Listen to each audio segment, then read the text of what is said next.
Hey, welcome back to the 1957 Aljo project.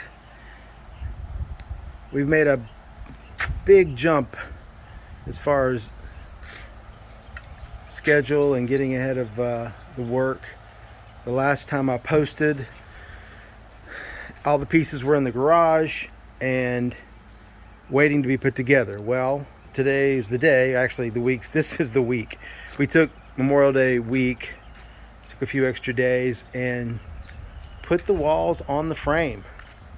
Really excited. The frame's been ready for a couple of months while we built the walls.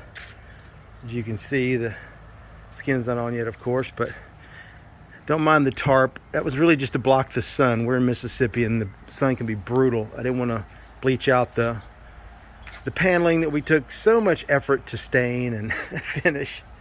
Anyway, I want to show you guys where we were. So the walls are up. Electrical had already been ran before we put the walls up, so that was a nice benefit. Put the kitchen in. Let me step in and I'll show you guys. So I connected the water lines in the back, and they're running out, of course. They're not connected to anything yet other than the storage, the water tank underneath the bench. But so we have a functioning pump for the onboard water, and of course the original faucet for shore water. Those are all ran and ready to go. Put the AC in just a minute ago, actually. Have it plugged into its own dedicated power. It's all secure, nice and tight. If you recall from previous videos, it's going to vent the heat down and through the floor. That's been vented. There's a wire mesh vent over that opening so nothing can come in. And it's also been, everything's been flex sealed in case it does get some water leakage or whatever, it'll be safe. And that'll all be stored behind this cool screen door, but you don't have to look at an air conditioner. This is just storage. There's the wheel well and all the things we were just talking about. It's all finished out. The original stove. I did not repaint. This is the original porcelain. That's why you see some discoloration, but I just thought it was too cool to bother trying to paint and mess up. It's not a Dixie. It's a Modern Air, but I think it's really cool. I did paint the interior. It had gotten a little rusty, so I took some oven paint, heat resistant up to 2,000 degrees, and painted that. I think it just turned out really, really nice. The refrigerator is a modern refrigerator, but it's got kind of an old look. It's just a dorm fridge, but I think, and it has this really cool handle. It's plastic, but still, it'll go on here ultimately, and it kind of completes the look to make it look vintage. We rebuilt everything from the ground up. So here's the new cabinet. It wasn't configured like this before. It had a door on the front over here as a kind of like a wardrobe. So we turned it into a place for the refrigerator. This is a nice big open storage for food or anything else. I vented the top of this shelf and the side of the cabinet for the heat from the refrigerator so it could all breathe, and then put this top opening door on it. Built that. On the bottom, it's kind of the opposite. The door opens down, and really there's almost no storage there, but because of the wheel well, so I just wanted to have access to that, and you can store a few things in there, so why not? Our original design on this 57, it came with a bed only. And my wife wanted a banquette, because the bed seems impractical if you're camping. You want somewhere to sit, you want to be able to kick back, maybe just read. So we built it like this, but this is not how it came. You can see we've got a plug there, redid all the lights. So this is what we did with the bed. Right now it's in kind of the couch mode, if you will. Pull this down. This seat's here. Let me step back so you can see. That's how you turned it into the bed. And then this is your access to under bed storage. There's the water tank. Of course, there's the outside door. And so that way you've got a nice solid surface to sleep on. I laid on it. I'm 6 feet tall. I could fit, barely, but I could fit.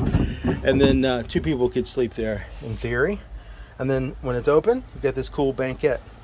My wife's gonna make cushions for all of this. She's in the middle of sewing it now. She's already finished the cushions for the dinette. Let me show you those. These are the original frames, just like the kitchen counter was original. We just refaced it and painted. Refaced the original frames, added the new paneling so it would match, and then over here it didn't have a door. I thought it should, so I added this this door so that when you're reaching in from outside you could grab some stuff and not have to lift the cushion and the base every time. And of course the table will go here.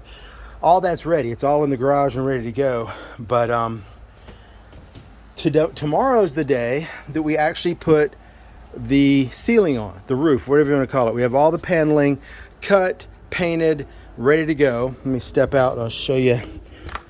So the plan was to do it this weekend, but we've gotten ahead of schedule, so we'll have that on tomorrow. We have a few things to do before, you know, a little button down, a few extra things, but we're ready for it. Got our welting on, just be a matter of lining it up, stapling it on, running our braces for our windows, and that's where I really anticipate the biggest challenge of the project to be, honestly. I mean, it's been hard, but lining up the original window openings, making sure the tin's gonna fit. The walls were relatively easy because you could measure out. The curved front and back are gonna be a little more challenging, and we have a new vent to put in the roof. So tomorrow, this camper will have walls and ceiling, and we'll start on the framing for the roof. And then, gosh, then it'll be ready for 10, which is super crazy exciting. As you recall, we picked this thing up in a really nice man in Nebraska who didn't have the time. He had it for a few years. The guy he got it from had it for 20 plus. So it sat out in the field in the snow and weather for probably 30 years, not being used. When we got it, all the walls were rotten on the bottom. Most of the bottom 6 or 8 inches was not there, was missing. So we had to refigure all that. When I built it this time, what I did was everything along the bottom and the wheel wells, all that's treated lumber. Not the entire wall, but the bottom sill, the bracing, and everything around the door, the opening, the cargo bay, and the wheel wells are all treated lumber. That should give this camper a few extra years before you have to really start worrying about it. All right, well, that's the update. Just wanted to show you guys the progress we've made in, gosh, 2 days. 2 days so far. So I can't wait to see what happens over the weekend. Thanks.